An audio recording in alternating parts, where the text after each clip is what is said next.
பாரதிய ஜனதா கட்சியின் மாநில முதலமைச்சர்கள் மகாராஷ்டிராவிலேயே அந்த முதலமைச்சர் சொல்றார் மராட்டியத்தில் தான் படிக்கணும், மராட்டியத்தில் தேர்வு எழுதணும்.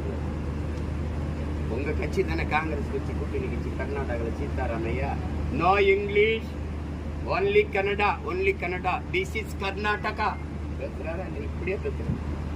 அது இந்த தாளை எடுத்து கோப்புகளை பற்றி போட்டுக்கிட்டே பேசுறோம். No only Kannada, Kannada, this is Karnataka, no English. எவனா இருந்தாலும் இங்க வந்து 6 மாசத்துல கன்னடம் கத்துக்கிட்டா தான் அங்க வேலை நிரந்தரம், அங்க வேலை செய்ய முடியும். இல்லைன்னா பனிக்காலம் முடியும்.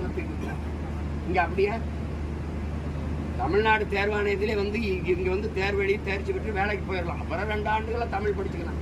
வேலை கிடைச்சிருச்சுன்னா அப்புறம் ஏன் தமிழ் படிக்கலாம்? இங்க வேலை பார்க்க வர இந்திக்காரன் அவனோட பேசுறதுக்கு என்ன ஹிந்தி படிக்க சொல்றீங்க? நீங்க எப்படி பானிபூரி சாப்பிடுங்க? அப்படி பானிபூரியை நான் சாப்பிடணுங்கிற விஷயம் என்ன இருக்கு? எப்படி கக்கூஸ் போகணும்? கக்கூஸ் போறதுக்கு இல்லாம களி வரைக்கும் முன்னாடி இருந்து காசு நீட்டா திறந்து விட்டுருவான்.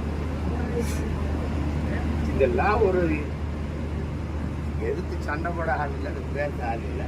பாரதிய ஜனதா ஆளுகிற மாநிலங்களே அவரவர்கள் மாநில மொழியை படிக்கணும்னு பேசுறாங்க. அதை நம்ம பேச முடியாதா? சார், தாவாக தலைவர் விஜய்க்கு சார் மொழி பாதுகாப்பு